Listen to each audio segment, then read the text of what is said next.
My name is Isaac and this is Ian, and we're going to speak today about VoIP botnets, a topic which is very popular nowadays, all the VoIP, getting into more corporates and companies.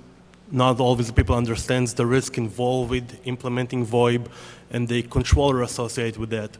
So this is kind of our research into the area to see what can be done using the VoIP capability. It's not for a specific protocol, it's not for SIP or Skype, but it could be leveraged either. And we're going to show some demos of how we can do stuff over VoIP, and it's going to be very cool. So, yeah. All right, let's kick this one off. VoIP. Intro to VoIP. This is not an intro to VoIP talk. You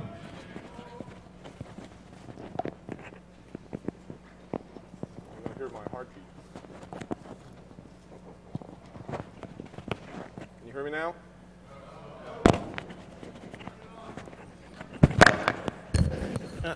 All right. Shit. Heard that. All right, so we're not going to do an intro to VoIP. VoIP is everywhere. We've got tons of residential VoIP providers such as Skype, Avage, Phone.com, Uma. They pop up like mushrooms after the rain. Obviously, in corporations, it's really de facto standard. All the internal communications for every company that I walk into today is voice over IP. Cisco's, the Avaya's, the Alcatel-Lucent, whatever. It's a vendor fest out there. And it just works. Now, one of the biggest problems of voice over IP is that it works so well. Okay? You get a vendor in, he drops a box, turns it on, and it works. You start plugging extensions, having fun, conference calls, trunks, everything's very easy. Even the free stuff, like Asterisk. Okay, you just download a VM, it's already made, everything's installed.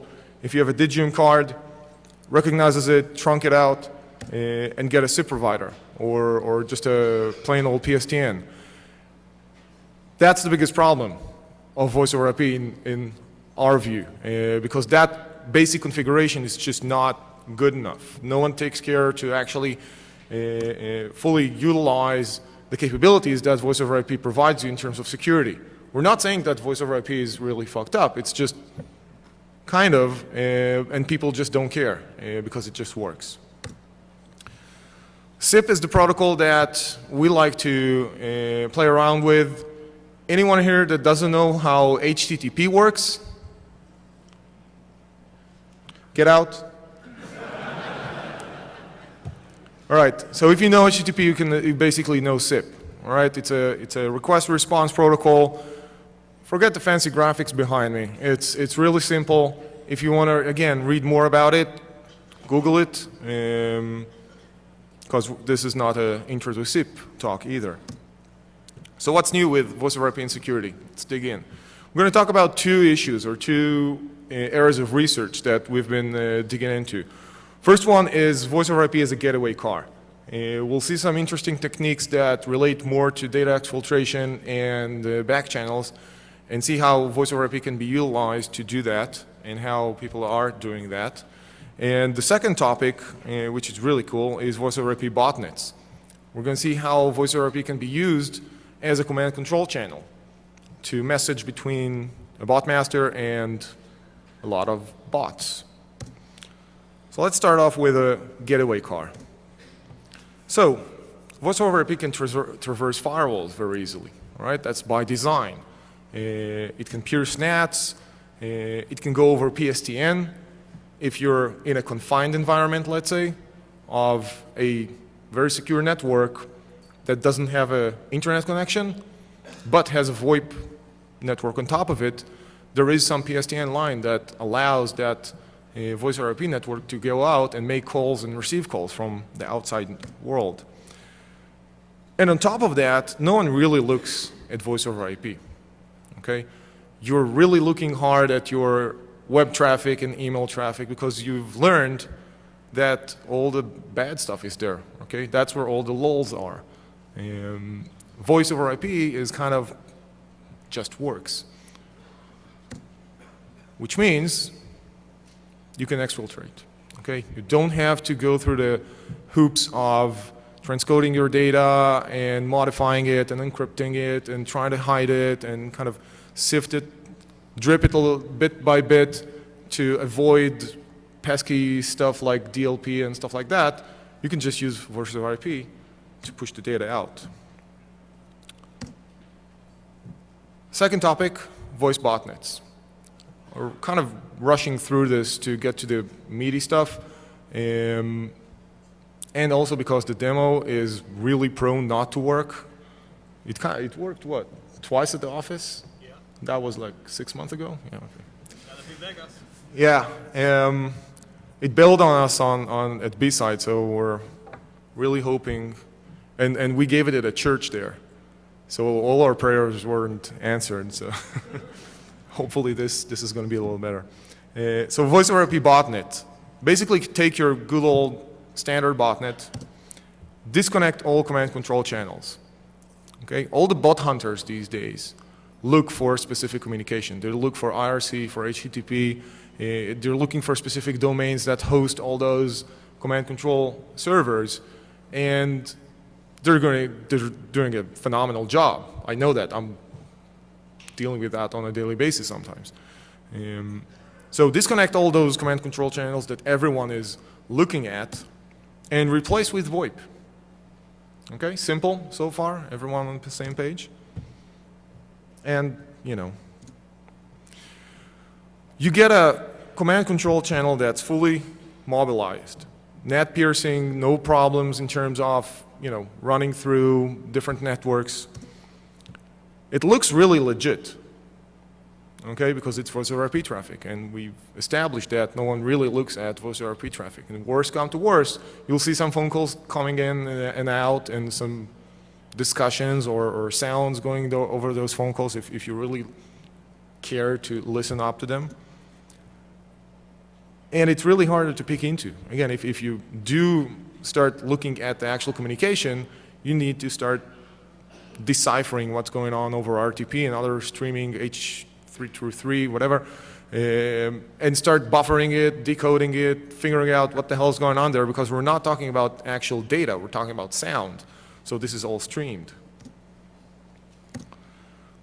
Well, everyone actually needs a voice botnet. When we look at what is being done right now from the criminal side of things, most of the work is focused on establishing secure channels, back channels, stuff that's not going to break, peer-to-peer communication, so that when my one point of failure fails, my botnet doesn't just disappear from the face of the earth.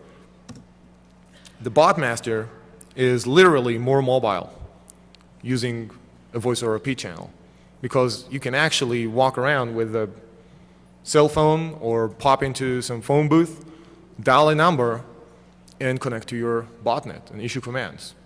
Okay, so it really detaches the botmasters, the bad guys, from their laptops and their command and control servers. They can come to Vegas. It's much more anonymous. What we're demoing and what we're looking at is command control servers that are actually conference call numbers. You can get conference call numbers for free. No identification, no nothing. You can set up your own pretty easily, right? I mentioned Asterisk before, phenomenal, right? And it's all ready. Just pop a VM, not pop a VM, like take a VM and put it somewhere, use it, and you have a SIP communication readily made. And if you really want to go through trouble, you can actually get a real phone number, cost you a couple of bucks a month, and switch that straight back to the conference call number. And you can actually transfer fair amounts of data in and out. If you guys remember, I know I do, good old modem days, it's actually pretty fast. All right, especially if you're trying to just send a few commands and get some status, not, you know, dox someone's 20 gigs of whatever. And it is starting to show up as an alternative method of communication. We're seeing that already. So anyone who nods too vigorously right now, someone can grab him and take him to spot the Fed. So let's see what. All right, botnet in action. We're being lazy today? God damn it. We practiced this. Letting to wrap it up correctly. Okay. Red team testing is one aspect of this, where we're using it, where other people are starting to use this, looking more carefully into those channels. Okay, and you will find, not you can find, you will find stuff that will make the hair in the back of your neck just go boop. Scary stuff. Botnets in no internet or closed networks. I mentioned before, especially, and we're going to see that in the data exfiltration technique, ways to communicate outside of non-networked networks, if it makes sense. Basically, high security networks that are fully disconnected and air-gapped from the internet or from other networks. Okay? If you see voice over IP somewhere in there, just to facilitate internal communications or just phones, you can get out. Okay? And you can have a lot of fun there. And the last thing is botnets for voice over IP phones. Okay? We're starting to get smarter and smarter phones. They're not there yet, but it's, you know, it's an attempt. And these things actually start to run SIP and voice over IP. And they're powerful enough to be considered as PCs that are worthy to participate in a botnet. Okay? We're connected to high-speed networks, 3G, often Wi-Fi. Why not use them as part of the botnet that does DDoS or whatever it is? Are you okay now? Yeah, I'm great, thanks. Okay, so we're going to see how exactly this VoIP botnet can actually be implemented. So the first thing we have to keep in mind is we're looking on the telephony system, which has not been changed in the recent years, and basically have two ways to communicate. We can either have the bot master calling each of the bots individually and send them commands. That would be a very ideal channel for a private conversation, but again, since the botnet will grow larger and larger, the task to maintain these phone numbers, these identifiers of the bots, is harder. So the unicast method would not work for this kind of botnet. What we're going to try to do is to create a similar to an IRC channel feel over the telephony system, and we're going to use it during a conference call concept. So a conference call is a very simple concept. Basically, you call in, you get to participate in a conference with other people, and whatever you're saying, they can hear, and vice versa. This is a very ideal IRC-style channel over VoIP. Basically, we have a conference call. Conference call can have a PSTN connection, which means you can call it from a payphone, your mobile phone. So basically, you have a way to get in. It's also accessible, some conference calls, through pure SIP. This means you can have a pure TCP/IP connection to the conference call, and at the same time have a person using a payphone somewhere in New Jersey. So it's a very ideal infrastructure, and you're going to use it today to emphasize the VoIP botnet. So this is an example of a very simplistic conference call. You can see the bots are dialing to the conference call. They could either dial through SIP, or they can actually have other access to the conference call. And the bot master, as you can see below, he can either use a payphone, a throwaway cell phone, or he can actually use SIP as well to get on the call. So like I mentioned before, the interesting concept about VoIP is that they actually bridge together two different entities. We have the PSTN, the telephone network, which is like the internet. It's external, and many people can get into it and from it. And then we have the internet with it. So basically, both the bot and the bot master has to make a choice, and they can use either PSTN to call the bridge and get online, or use the TCP/IP option. The most interesting idea over here, and we're going to get to it a little bit later on, is that we're going to use only technology. I mean, if you're going to use the PSTN and we're going to claim that you can operate a botnet using a payphone in New Jersey, we're also going to stick into telephony-style technology, which means it will be accessible, and the botmaster could control the botnet using a standard phone. And that's a very interesting thing that we're going to see later on. So basically, all the demos we're gonna present has already been, it's not a theoretically demos, are practical, and you can of course download your copy right now. Mushi Mushi is actually hello in Japanese, and it's basically the botnet that we're gonna demonstrate today. The interesting stuff about how Mushi Mushi works is it's gonna use SIP as the VoIP protocol, but again, it's not limited to SIP, it's just for the ease of use. We're gonna use DTMF tones for input. Again, to emphasize that even if you make the call through PSTN and you have no internet connection and it's a pure telephony system, you can still communicate with your bot and get it to do what you want to do. And of course, since the telephony system is not visual, the bot cannot per se give you an image of the information or have it displayed to you in a very convenient way. We're going to use text-to-speech engines as an output method. So basically, we're going to punch some numbers, and the bot is going to speak back to us.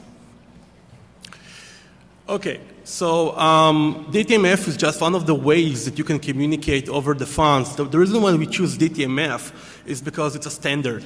It means that you don't have to do any predefined negotiation. It will work from my phone, your phone, the payphone outside, and etc.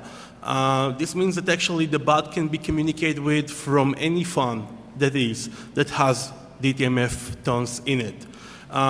This is a very interesting feature, and in early conversation and debates, we also had people asking whether the bot can use DTMF to response back.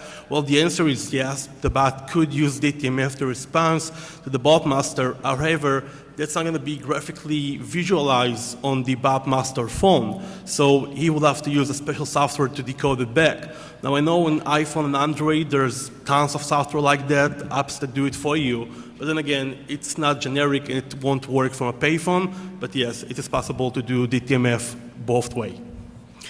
Much like Ian said, we're going to show the demos. We're going to have like a two-letter setup over here. Ian's computer is going to be the actual PBX, which I'm going to dial to, and my computer is going to be the actual infected bot. Now, again, like Ian said, there's a very interesting thing about the VoIP is you can get it instantly up and running in a matter of minutes. We actually did it the same way. We didn't take the time to study asterisks or design our own PBX. We simply went and get the first thing that supposedly worked in 5 minutes, and it is working in 5 minutes, so we're cool with that. What you have to know if you're going to build your own conference call, you're not going to use an already existing one, is that you have to pass the DTMF to the other participants. Now, normally in a conference call, if you ever have to experience that, whether you punch up numbers, it's actually a command for your user. For instance, you can mute yourself, you can skip another conference call, and etc. So per se, DTMF won't rely to other participants unless you're going to configure it that way. So for our demos, we're using Asterisk now Linux distribution, and to have the DTMF relying to other participants, we just added the extensions.conf and added the F in the meet me options. The meet me is the conference call bridge for Asterisk. If you're going to use a commercial conference call or any other conference call that you have in mind, check out for this feature. You have to configure it in order to get the bot running. So the idea that we're going to present first is how to use the DTMF passing. Like I said, it's going to be a very simple demo. Basically, the bot master is going to dial a DTMF sequence to the conference call, and the conference call in its turn is going to relay it to all the bots on the line. So basically, the bot master communicates once, and all the bots hears his command. Some misconception about DTMF is since it's very limited or very poorly designed, it's not as good as any other language, or is it limited in some way? Well, the truth is it's not limited in any other way. You can go wild with it and create your own languages and your own syntax. This is like a quick example of what we did in Mushi Mushi. So basically, we have like a grammar that we have asterisks at the end of line, a hash pound as a delimiter, and then we can use Examples like 0 pound asterisk, which just mean invoke the command 0 without no arguments. You can do 1 pound, 1 to 3 pound asterisk, which is like invoke command number 1 with the argument 1 to 3, and etc. So basically, you're not limited in any other way, and you can develop it into much more sophisticated language. For the proof of concept and for just to show the capabilities, it's good enough. Okay, so we're gonna try to do the demo. So we have 2 ways to do the demo. The first one is going to be through a mobile phone. Basically, I'm going to connect to the PBX, and Ian is going to call in through a landline, and is going to activate a simple application on my PC. If it works. Yeah, if it's not, we have a backup for it. So Just made a small change. Should be fine.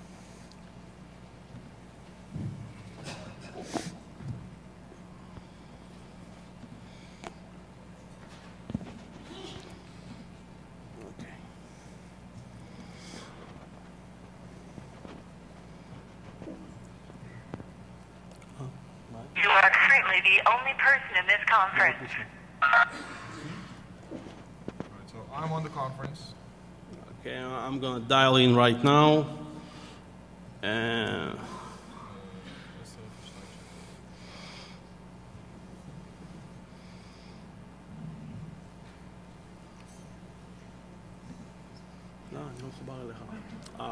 fuck, I'm not connected. Are you connected to Defcon network? Come on. You should know better. Something is wrong about your Something Wi-Fi, went man. terribly Something's terrible wrong. Something went terribly wrong is our IVR intro, because we couldn't. Is our IVR intro Okay, because we couldn't I mean- find the standard one. You're in? Yep. Doesn't feel like it.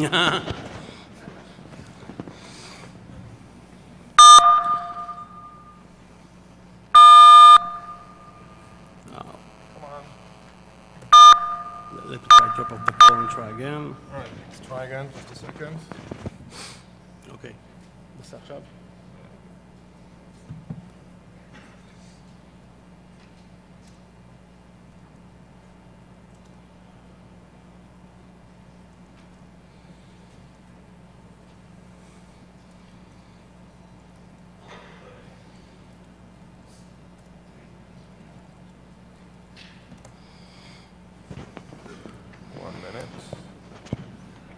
All right, let's try again. Got it. I mean, I'm not going to do that again. There is currently one other participant in the conference. oh, come on. Catch it. Yeah, so by now the bot should be analyzing the DTMF tones to actually see the commands coming, but it's not working for some reason, so we... You want to try again, or we're going to go to the backup?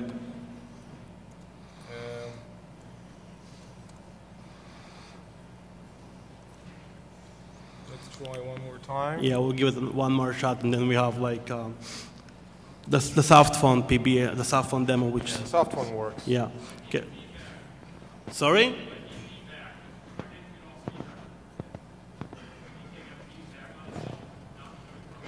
It's enabled. No, it's enabled. It's enabled. It's actually working. You are currently the only person in this conference. Let me wait. Ended. I mean.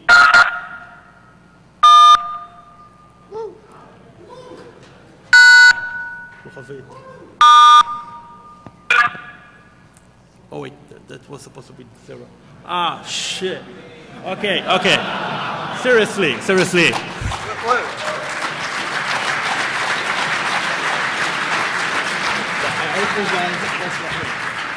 Okay, so we kind of jumped to the second demo right now, but we're going to do a step back and going to show the first one. Oh, come on. You worked before. Try again. Disconnect. Yeah.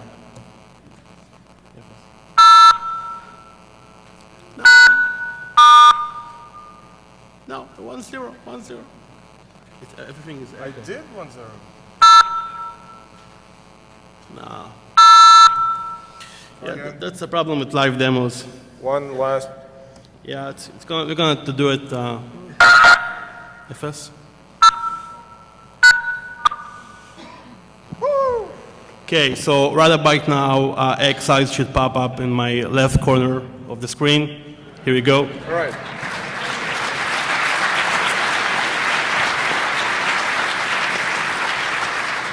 I hope you guys saw it because we're not going to do it again. It's the best use for a BlackBerry, by the way. Yeah. It's the only thing it's good for. So basically, what we saw right now is Ian used, we had the PBX with a DAD line in Vegas. Ian just called in, and I connected through the C protocol to Ian's computer, to the PBX, and he just ran a command, the DTF command, and it popped up XIs. For the second demo, which we actually prematurely showed it to you, is basically we're going to do a ping. Just to show that again, you can do, you can pass arguments to the bot. It's not limited to like a one-way straight commands. So we're going to try to pull that off through the phone. If not, we're going to do our own soft phone demo, which is again using the same concept. One. Okay. Wait.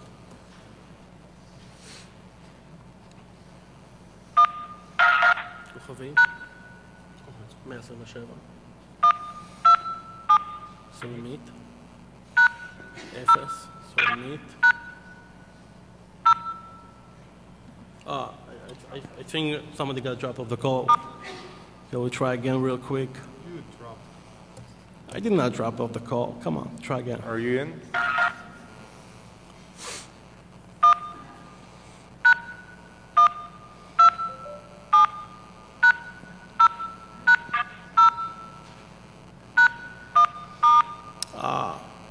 Too fast, too slow? Yeah, I think the line quality is really bad because somewhere along the way we're gonna lose the DTMF. Oh, it says AT&T here. Okay, so Soft. yeah, we're gonna move to the soft demo, which basically I got it. No, don't. you want to do it from okay. So basically, Ian is gonna call the PBX using a soft phone, so it's gonna be SIP directly to the PBX, and I'm connected to the bot through SIP to Ian's computer.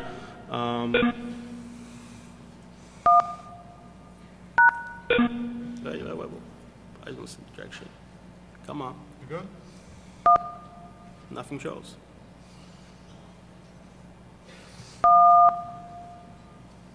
No. Okay.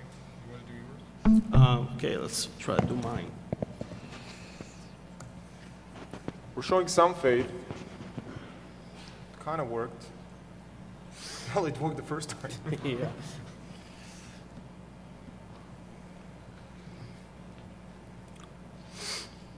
The gist of the demos are basically, you can do everything. Okay, it's a question of how do you design your language, as Isaac said before, to respond to DTMF commands. So 0 was popping eyes. It could have been, initiate a DDoS on some predefined address. I can chain commands. I can provide parameters that ping that will work. That will work. You can basically punch in any IP that you want. So again, you can walk around, jump into Hooters, get bad service. All right, Hooters.com, and it's done. Okay. You good? Yeah. All right.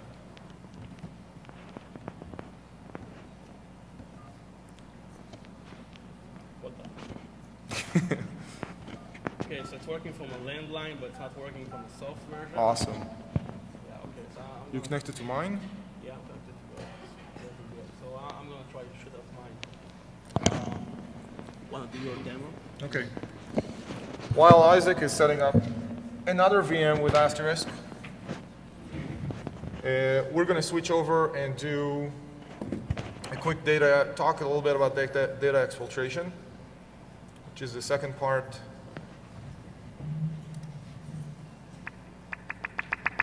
of what we discussed before. So, data exfiltration. The reason or the research that started this whole thing basically started in the red team, where the situation was very simple. We could break into a network, right? That's not a problem. Drop a USB, talk to someone. You know the drill, all right? There are like a gazillion talks here about breaking into networks. That's fine. The problem was that that network was basically air-gapped. No connection. The whole facility is fenced and barbed wired and whatever you want. And you need to get data out to show the risk, to show that it's possible, and to start working on mitigations and monitoring for voice over IP channels. What the? That's you? So the deal was very simple. We figured, you know what? We saw while doing the recon and intelligence gathering that we had a voice over IP accessible inside that network. Right? There were a few soft phones that were needed for some reason, and the rest was just handsets, which meant that the computer network was overlapped with the voice over IP network, which meant that our payload could talk to the voice over IP network. So the deal was very simple. What we wanted to do is to take the binary data that we wanted to exfiltrate. In that case, it was a few Word documents that were like classified or whatever it is, and basically modulate them to audio. We took half bytes, right, 16 bits, and each half byte was translated to one of 16 different octaves within the human audible range of 200 hertz to 2000 hertz. We generated a tone corresponding to that octave using the payload. The octaves were spread out evenly enough to be easily detected or identified later on, and we'll talk about it in a second, and basically recorded a half-second tone of that octave. Marrying up all those different tones, you basically transcode any binary file to music, to tones. So the demo that we're going to show you here is very simple. We have a proof of concept code written in Python, which is very optimistic and very simple, and is not really designed to be used to actually do this. It's a proof of concept, okay? The main issues with the proof of concept is that it's using only 16 octaves. You can easily use 32 and just transcode whole bytes one at a time. You can shorten the length of every tone, so you don't spend half a second just generating it. And basically, you can take the Linux soft modem driver and get all those hints from old school gangsta modem stuff to compress and transcode your data more efficiently over audio.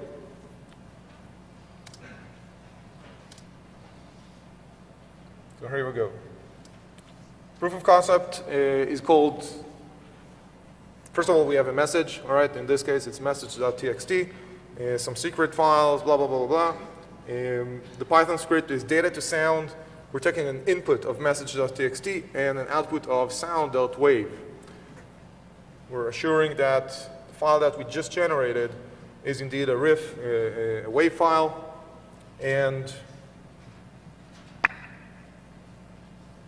we dial out. We dial out to a voicemail.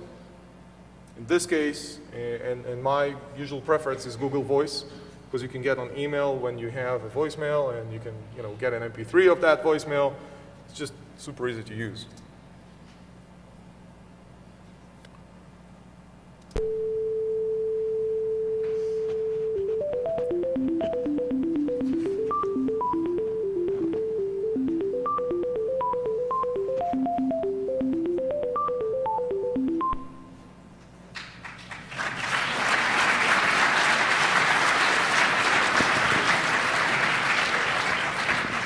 So that was message.wave.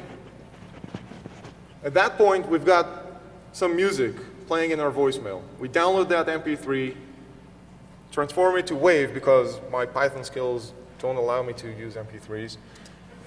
Oh, fuck. And We have another script. This is our VM, is voicemail.wave. It is a riff.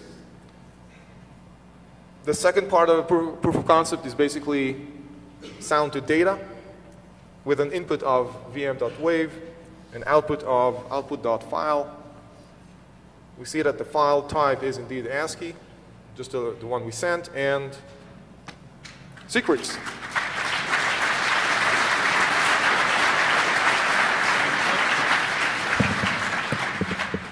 Docs that. All right, so we have the demo ready for the rest of the Mashi botnet. So basically, again, I'm gonna call the conference call, and I'm already on it here. Wow. Can you put the?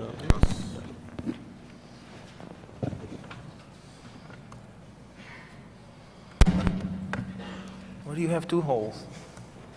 Good question. That's what she says. True story.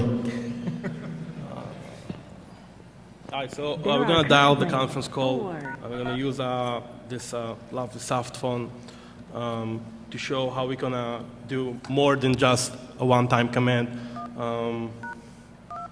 So basically, I'm going to ping a computer using just DTMF tones.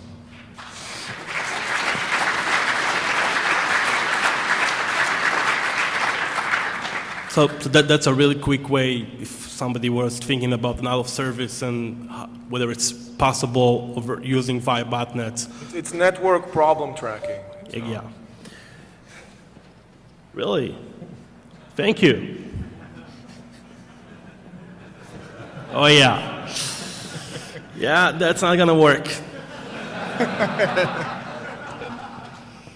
Okay, so so far we only did the bot, the master to the bot, and now we're going to do some reverse traffic. We're going to do reading out of information. Of course, one of the things that the bot master would like to do is to get information outside of the computer network that he has access to it. And like we said before, the telephony system does not provide a good visual way to communicate that. So we're going to do the text-to-speech engine trick right now. So basically, this is a very simple trick I'm going to do. Plain out speaking up the root entry and my etc password. Again, I'm going to dial to the conference call. So my computer is going to read out this line in a few minutes. System administrator /mar root bin sh. Yeah. So that was a quick way to get a sentence out of the computer. Again, using only the phone, only DTMF, no other software involved. Okay, so we're a bit short in time, so we're gonna go back to the best demo that we're gonna show you right now. So basically, we say it's possible to do a one line, but if we'd like to do something more, like to take an entire file outside, it's also possible. Basically, we have this very top secret document.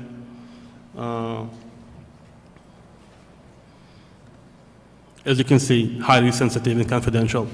And basically what we're going to ask the bot to read out, to take this Word file, to convert it to text and read it back to us.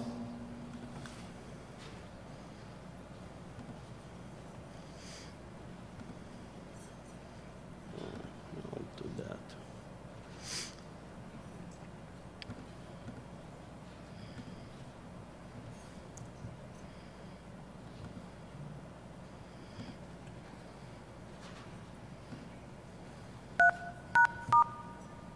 Secret.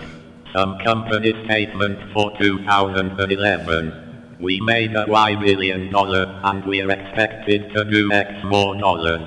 Next year. Defcon 19 rocks! Exclamation.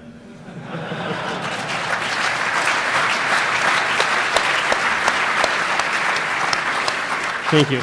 So we're going to do a quick jump back to the presentation just to go over some of the theoretical stuff with the time that we have left, and we will take questions, of course, later. So we saw the DTMF demo, and we got the idea that DTMF could be a very good way, a common way to communicate with any VoIP botnet. We saw that text-to-speech could be an ideal data leakage concept. Basically, if you cannot see the data, the bot can read you back the data. We saw Ian in this concept of using the voicemail as a callback. Basically, the bot calls the voicemail, drops the message. No. The ultimate idea that we think that the VoIP botnet could provide eventually is to basically create a VPN. And how the VPN will be created? By simply bringing some seriously old school shit back to the game. Bringing back the modem, HDLC, and PPP protocols. Basically, you can have the idea that the bot will create a VPN, will call back to the master, and will get an IP. And in that way, you can see it's similar to a VPN. All the blue dots are basically what's going to be on the public infrastructure, and all the red dots could be another layer of communication. And that's going to work with hardware modem, software modem. It works within the voice frequency. It worked in the past. It will work now. Works under poor connectivity issues, and of course it's a two-way communication. So basically, if you look at the last bullets, the bot master can simply explore his bot. He can then use protocols such as IRC, HTTP, and whatever else he wants. He has an IP access within the organization, and he can do whatever he wants with it. So just to conclude, what you guys heard today is that the VoIP botnet is as good as any other botnets out there. It's not less of or bigger than HTTP. Every communication protocol has its pros and cons, but we believe that the VoIP has much more pros in it, and therefore we suspect it's going to be, if it's not already been used, it's going to be probably used in the future. And it's something that the industry needs to think of. It's something that your company needs to think of the next time someone says, oh, we can save a lot of money by implementing this technology, and it's cool, and it's fast, and it's easy. But then again, there is no controllers, there is no awareness, there is no help to understand what actually can happen. That's kind of the result. A word about the countermeasures. So yeah, the first thing will be to separate the VoIP network from the corporate network. I know it's tempting to have a soft phone in your computer and have the ability to go on and off with it. But again, the risk is that if there's a VoIP infrastructure that comes all the way from a payphone to New Jersey to your computer, then this is a risk that you have to think of over the advantage of having a soft phone installed. Definitely monitor the VoIP activity. That's something that people don't do, and like Ian said, we do it for web, we do it for emails, we do it for what else, but for VoIP, it's like, psh, it's going to be okay, no worries about it. And that's the problem. And the last bullet is kind of experimental thought. It's if your company or yourself are using some very specific conference calls bridge, so there is actually no reason for anyone else to connect to a foreign conference call for that matter. So again, although it's not going to solve the problem, it could be a way toward the solution, just to have a better understanding of auditing your bills and allowing which numbers can be made calls to. How's the future going to be? Well, the future is going to be very soundish. It's going to be speech to text as an input. Again, today we emphasize the DTMF as an input vector. Again, in the future it could be commands spoken by, do that, give me that, attack this. It's capable.